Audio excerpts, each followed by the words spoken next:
The day Tammy got married to Daniel, it felt like her entire life had come full circle. She had prayed, fasted, and waited patiently for the right man. Daniel was charming, respectful, and had a steady job in finance. He wasn't the richest, but he was dependable. And that was all Tammy ever wanted: stability, love, and someone who wouldn't lie to her. Her mother, Mama Grace, was the happiest woman at the wedding, beaming with pride as she held her daughter's hands tightly. "You're a woman now," she had whispered during the traditional ceremony, her voice shaky with emotion. "Don't ever let go of what you have, no matter what." In the early months of their marriage, everything seemed perfect. Tammy was the kind of wife who packed her husband's lunch, ironed his clothes, and made sure the house sparkled before he came home. Daniel was appreciative and always quick to say thank you, even when tired. Every Sunday they'd have dinner with Mama Grace, who lived just 30 minutes away. She loved Daniel almost as much as Tammy did, or so it seemed. She called him "my son" and cooked for him like he was a king. But something subtle shifted in the air one day, and it started with a look. Just a look. Tammy had walked into the kitchen to grab her phone, only to find Mama Grace and Daniel standing unusually close. Their conversation stopped the moment she entered. The air became tense, and Daniel scratched his head awkwardly. "We were just talking about the gas cooker," he said, chuckling nervously. Tommy didn't think much of it. She trusted her mother and she trusted her husband. If there was anything the past had taught her, it was not to jump to conclusions. But that moment planted a seed, one that began to grow and twist with time. A few weeks later, Daniel started acting distant. He'd return home late, claiming he was stuck at work. When she asked him about it, he'd respond with a short, "I'm tired," and disappear into the bathroom. The loving glances, the casual kisses, the spontaneous texts, they all slowly faded away. Tommy thought maybe he was just stressed, so she tried harder. New recipes, new lingerie, spontaneous date night ideas. Nothing worked. Then Mama Grace started showing up at the house unannounced. At first it was once or twice a week. Then it became nearly every day. She'd say she missed her daughter and just wanted to check in. But she never came empty-handed, always with soup, groceries, or leftovers she said Daniel liked. There was one particular Thursday afternoon that Tammy would never forget. She had returned early from work due to a canceled meeting. The house was quiet, but the front door was unlocked. As she entered, she heard soft laughter coming from the bedroom, their bedroom. Her heart began to pound, unsure if she was imagining things. She took slow, quiet steps toward the door. Her hands trembled as she reached for the doorknob. And when she pushed the door open, the world she knew shattered in front of her eyes. Daniel and Mama Grace, tangled in the sheets, half-dressed, shocked, frozen. Tammy stood there, unable to breathe. Her mouth was dry, her legs weak. Daniel jumped off the bed, stammering. Mama Grace pulled the sheets over her body, her eyes wide with shame. Or was it defiance? "Mama," was all Tammy could manage to say. A single word that cracked like thunder in the room. Daniel tried to speak. "It's not what it looks like," he said. Like that could change what Tammy's eyes had just witnessed. But it was exactly what it looked like. Her mother, her husband, in her bed. Tammy stood frozen at the doorway. Her heart pounded so loud it echoed in her ears, louder than her mother's silence or Daniel's stumbling excuses. She blinked, hoping it was a nightmare, some cruel vision her brain was fabricating, but the image didn't disappear. Daniel moved toward her, trying to reach her arm, but she stepped back immediately like he was a flame and she was dry paper. "Tammy, please. I swear, this was a mistake. I didn't mean—" "Don't touch me," she whispered. Her voice cracked and barely escaped her throat. Mama Grace sat on the bed, not bothering to cover herself fully. There was something disturbingly calm about her. She didn't cry, didn't beg, didn't even look away in shame. She looked at her daughter with an unreadable expression. Tommy's voice trembled. "How could you? How could you do this to me? You're my mother." Mama Grace finally spoke. "You wouldn't understand." That sentence hit harder than a slap. "You've always been too soft," Mama Grace continued, adjusting the sheet around her chest. "Too trusting, too naive. I warned you never to let your man slip away, but you made it too easy."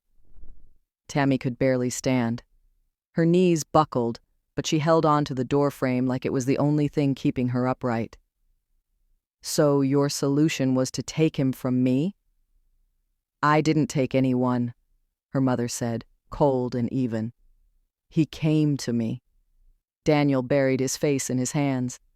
"Tommy, please, I was weak. It was a moment. Tommy laughed bitterly. "A moment? You've been distant for months. She's been here every day. How long has this been going on?" Neither of them answered. She shook her head. "How long?" she screamed. "Almost 6 months," Daniel admitted, his voice low and broken. "It started as a mistake, but I was confused." Tammy didn't even cry. She had no tears left. Her body was numb. Her mind screamed at her to leave, to run, to disappear. But she stood there for one more moment, absorbing the weight of the betrayal. "I want both of you out of my house," she said finally. Mama Grace raised an eyebrow. "Your house? You mean the one I helped you pay for when you couldn't even afford the down payment?" "Out," Tammy shouted. "I don't care where you go. I don't care what you do. Just get out." Daniel tried to plead again, but Tammy didn't wait. She turned and walked out of the room, straight to the guest room. She locked the door behind her and collapsed on the bed. Not her bed. Their bed had been defiled. This was the only space left that didn't stink of betrayal. She stared at the ceiling, her chest rising and falling in silent agony. Her phone buzzed. A message from her best friend, Kosi. "How's everything going with Daniel? You've been quiet lately." Tommy stared at the screen for a long time before finally replying. "Everything just broke." By morning, the house was quiet. Too quiet. Tammy hadn't slept all night. She watched the sky shift from dark to gray to pale blue through the window blinds. Her mind replayed everything. Her mother's shameless stare, Daniel's trembling confession, and the sound of her own scream echoing in the room like a broken violin string. She came out of the guest room slowly, cautiously. The master bedroom door was slightly open. Empty.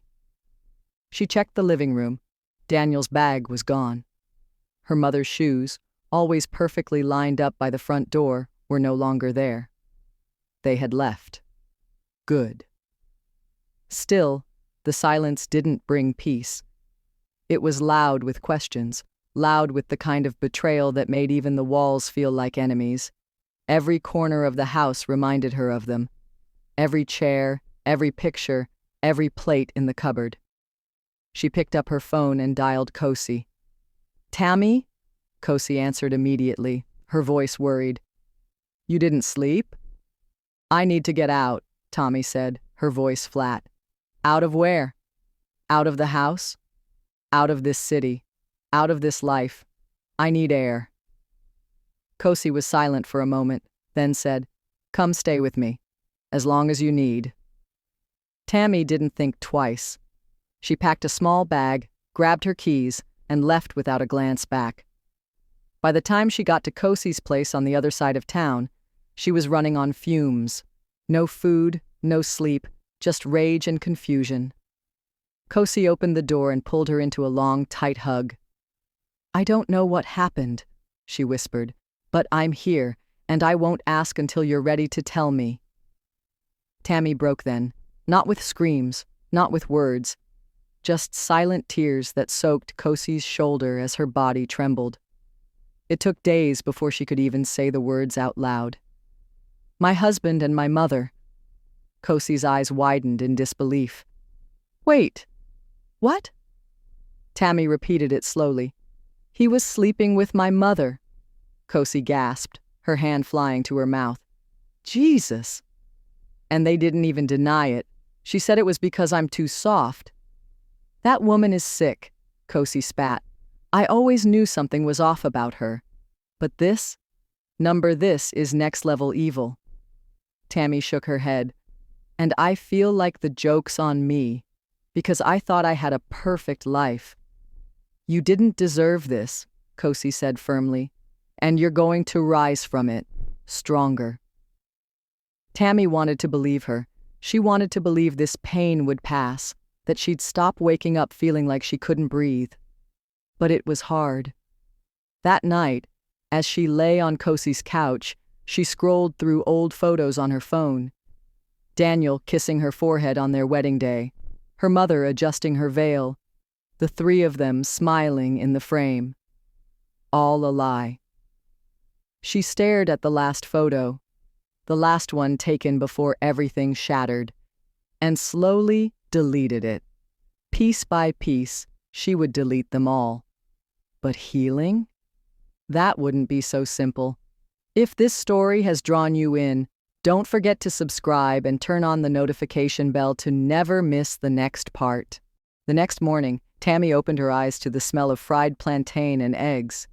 Kosi had always known her comfort foods, even when words failed.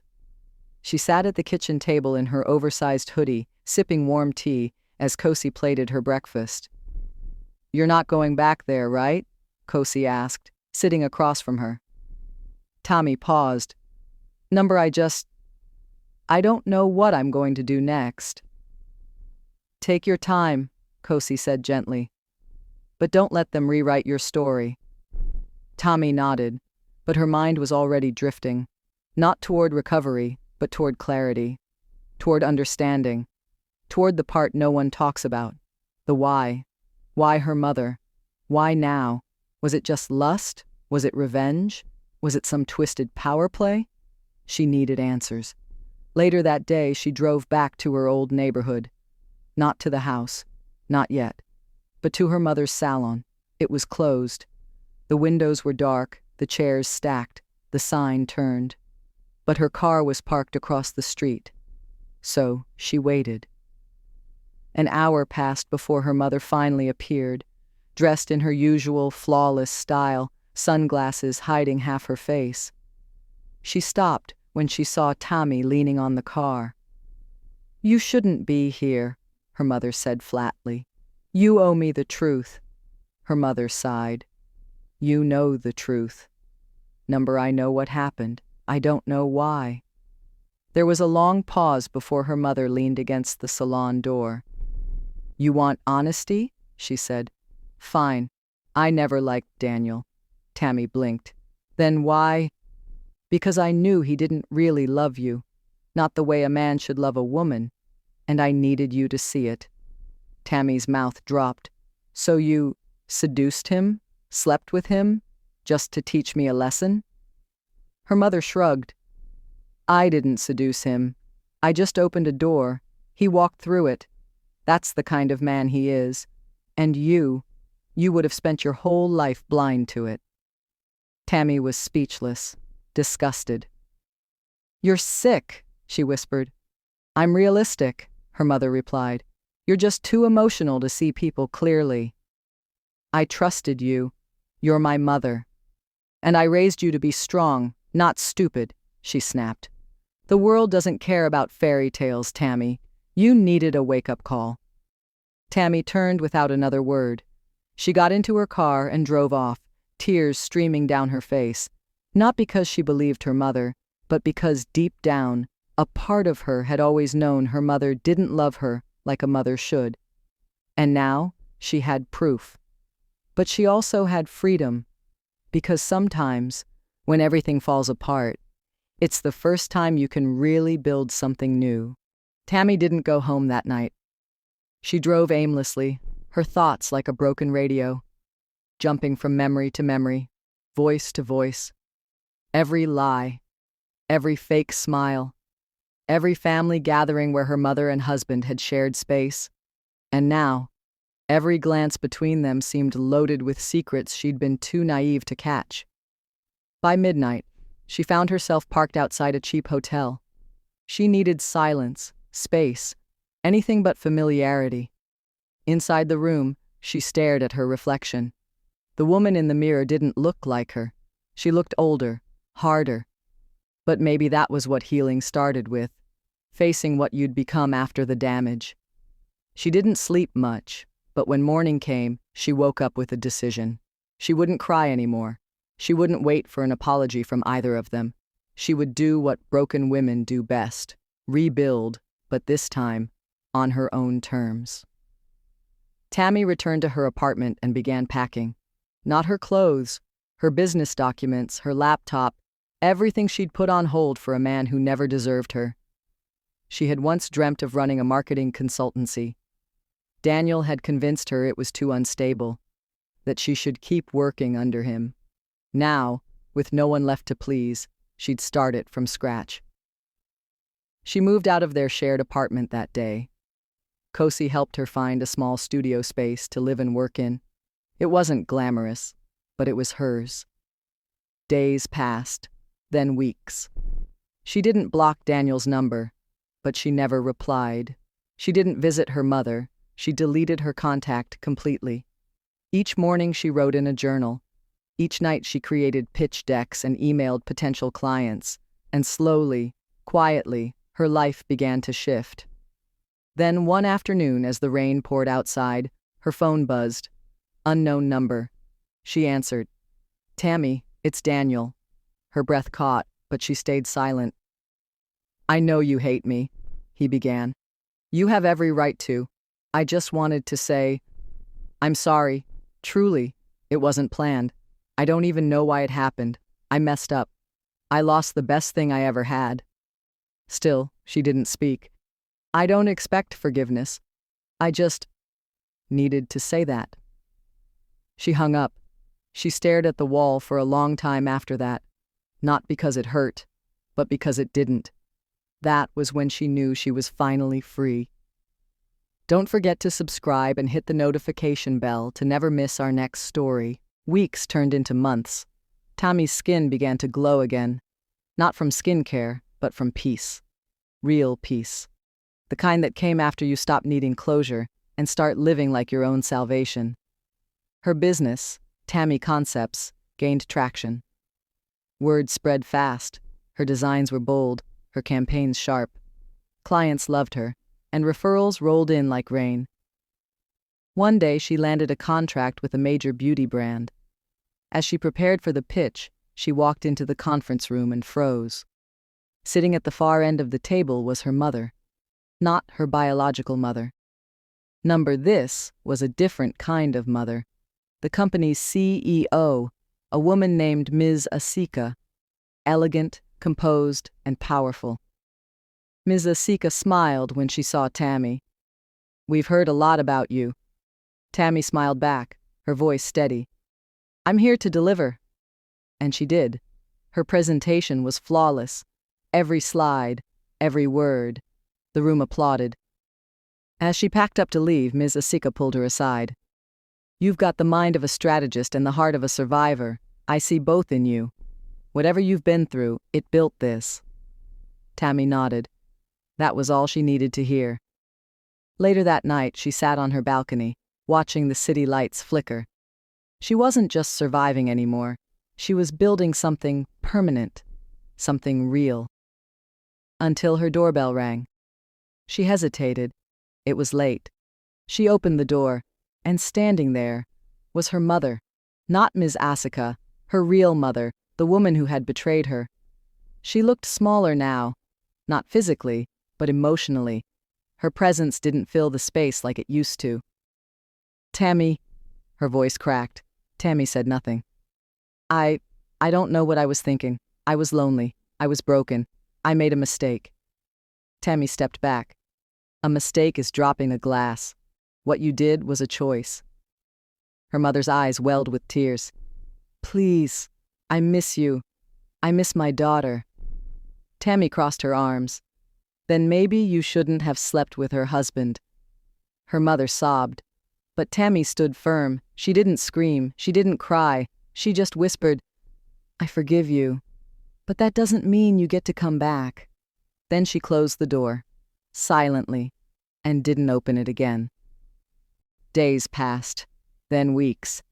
And just like that, life moved on. Tammy no longer felt the urge to look back. The ache that once lived in her chest had finally gone quiet. One rainy Thursday, while reviewing mock-ups for a new campaign, she received a strange message. It was a voice note from Alex, her ex-husband. She stared at it for a long moment. Her thumb hovered over the play button, then she pressed it. Tammy, I don't know where to start. I know I don't deserve a second of your time, but I'm sorry. I lost everything. My job, my peace, even her. Your mother left. She said she couldn't live with the shame. And I see now that I destroyed the only real thing I ever had. Tammy didn't react. She didn't replay the message. She just deleted it. He wanted forgiveness without atonement. But some things you don't get to apologize your way out of. Meanwhile, her business soared. She began mentoring young women who had gone through betrayal, domestic trauma, or emotional abandonment. Not just to share her story, but to show them survival wasn't enough. You could rebuild. One of her mentees, Zena, once asked her, How do you stay so strong? Tammy smiled. You don't find strength in avoiding the pain. You find it by walking straight through it and not letting it own you. At her first major industry award event, Tammy was nominated for Entrepreneur of the Year. As she stepped onto the stage, a spotlight hit her. The applause was thunderous. But in her mind it was silent, because in that moment she didn't think about Alex or her mother. She thought about the little girl inside her, the one who used to cry at night, praying someone would love her without condition. That night, she held the award and whispered into the mic, This is for anyone who ever thought betrayal was the end of their story. It's not. It's just the page before the comeback. Months later, Tammy launched a podcast series titled Scars and Crowns, where women shared real stories of betrayal, healing, and personal rebirth. Within weeks, it went viral. One evening, after recording a new episode, her assistant came into the studio. There's a woman outside, says she doesn't have an appointment but really wants to see you. She's older. Tammy's heart skipped. She already knew. Let her in, she said quietly. The door opened, and there she was, her mother. She looked nothing like the proud, radiant woman Tammy once admired. Her hair was grayer, her body thinner, her eyes dull. Tammy didn't move. Her mother walked in slowly, clutching her handbag like a shield. I don't expect anything from you. I just wanted to see you. Tammy said nothing. I lost everything, Tammy. He left me. My friends abandoned me. The shame, it's unbearable. Still, Tammy didn't speak. I think about you every day. I know I hurt you. I know I broke something that can't be repaired. But I want you to know, I live with the weight of what I did, and I will die with it. Silence. Then finally Tammy spoke. I used to wish you'd feel this pain. And now that you do, I don't feel any better. Her mother looked down, tears falling. But, Tammy added, I also don't hate you anymore. I'm just done carrying what isn't mine. Her mother sobbed softly. Do you forgive me? Tammy looked at her, eyes calm. Forgiveness isn't about giving someone a second chance. It's about giving yourself a chance to breathe again. Her mother nodded, understanding she would never be allowed back in, but grateful to be seen one last time. When she left, Tammy felt no anger, no sorrow, just release. That night, she went home, poured herself a cup of tea, and watched her son sleep peacefully. She smiled. The story that started with betrayal had ended with power. Her story. One she wrote on her own terms. If you were in Tommy's shoes and found out your husband was secretly sleeping with your mother, who would you confront first?